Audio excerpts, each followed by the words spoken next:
390 mil juiz-foranos vão escolher os representantes nas eleições de outubro.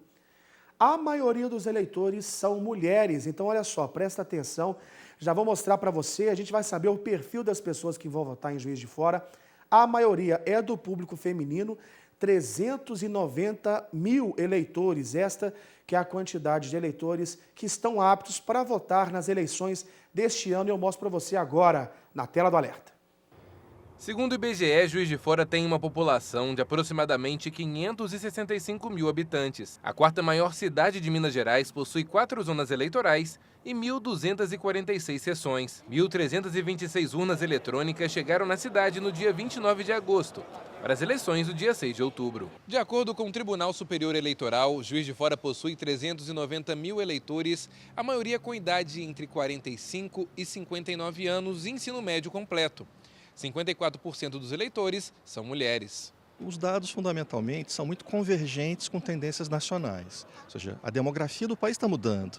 Você tem um aumento das pessoas mais velhas, você tem um aumento das pessoas que se autodeclaram e se reconhecem como negras ou pardas. Portanto, esses dados também estão presentes na amostra de Juiz de Fora. A distribuição por gênero, igualmente, ou seja, há mais eleitoras em Juiz de Fora do que eleitores, assim como no país. Portanto, o Juiz de Fora acaba sendo um espelho de tendências que têm acontecido em escala nacional. Tânia faz parte do perfil do eleitor juiz-forano. Está de olho nas propostas e no perfil dos candidatos. Olho de onde esse candidato veio, olho a pretensão, olho as propostas e vejo aquele que me representa. Para Tânia, a representação feminina na política é essencial. Mas não basta apenas ser mulher. Os pensamentos e defesa das pautas precisam estar de acordo com as expectativas dela. Mulheres que pensam o que eu penso, né? Mulheres que pensam em creche, como eu sempre trabalhei fora, criei meus filhos trabalhando, creche, escola integral, né?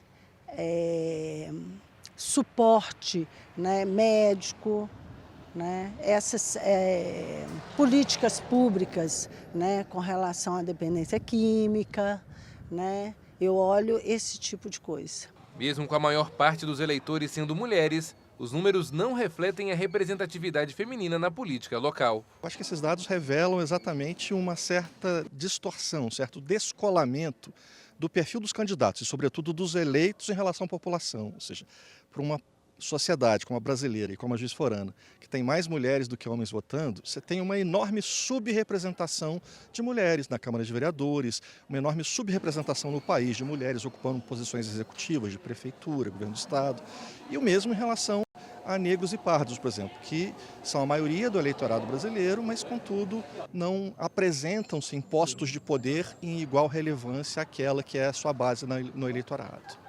Para o especialista, essas divergências geram impactos em políticas públicas. Por esse motivo, é preciso pesquisar. Eu acho que é desejável que, em algum momento, as instituições públicas brasileiras sejam representativas da rua brasileira. Quanto mais parecida uma Câmara de Vereadores for da sociedade, efetivamente, com as suas distribuições, com as suas frequências, com as suas composições e especificidades, tanto mais eu acho que isso enriquece o debate. Se você olhar para a composição do Congresso Nacional Brasileiro, ele é muito diferente da sociedade brasileira em quase todos os critérios. Isso implica uma dificuldade, por vezes, de pensar com os critérios das maiorias. Isso implica uma dificuldade de propor políticas públicas adequadas a essas maiorias. E outro desafio que se põe com a primeira questão, ou seja, da transição demográfica que a gente está vivendo, é que muito provavelmente as escolhas de políticas públicas nas próximas décadas vão ter que mudar muito radicalmente. Uma sociedade que envelhece, cada vez mais políticas públicas focadas na terceira idade vão ter que ser desenvolvidas e hoje elas são bastante negligenciadas. Portanto, o desejável para a democracia é que as instituições representativas sejam capazes de ter uma escuta ativa da sociedade e traduzir essas demandas efetivamente existentes nas distribuições da sociedade em transformação disso em políticas públicas eficientes. A única forma de mudar esse cenário é através do voto. Quando a gente se envolve, né, igual eu disse, procurando em quem vai votar e acompanha depois, nós somos responsáveis também, nós nos colocamos como responsáveis por aquelas pessoas em que nós votamos. né? Então, se a pessoa não for bem, eu sou responsável por isso, porque eu votei nela. Então, é muito importante a gente ter essa ideia, procurar, né, se informar muito bem em quem vai votar.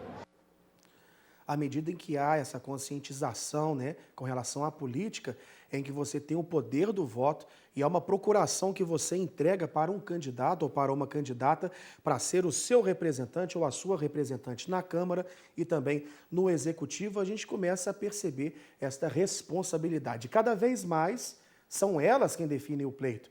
Mas, de acordo com o especialista, né, o Leal dizendo para nós aqui, que esse extrato entre a quantidade de eleitoras e a quantidade de meninas, né, de mulheres na Câmara, não reflete muito bem esse poder feminino, e ele mostrando que, apesar dessa grande maioria de eleitoras, na representatividade política ainda a mulher não se faz tão presente. E aí a gente continua mostrando para você o perfil do eleitor em Juiz de Fora, que é mais feminino do que masculino. Eleições 2024, que você fica muito bem informado, tem debate dia 11. Esse debate vai ser muito importante para você conhecer também as propostas de cada candidata e de cada candidato.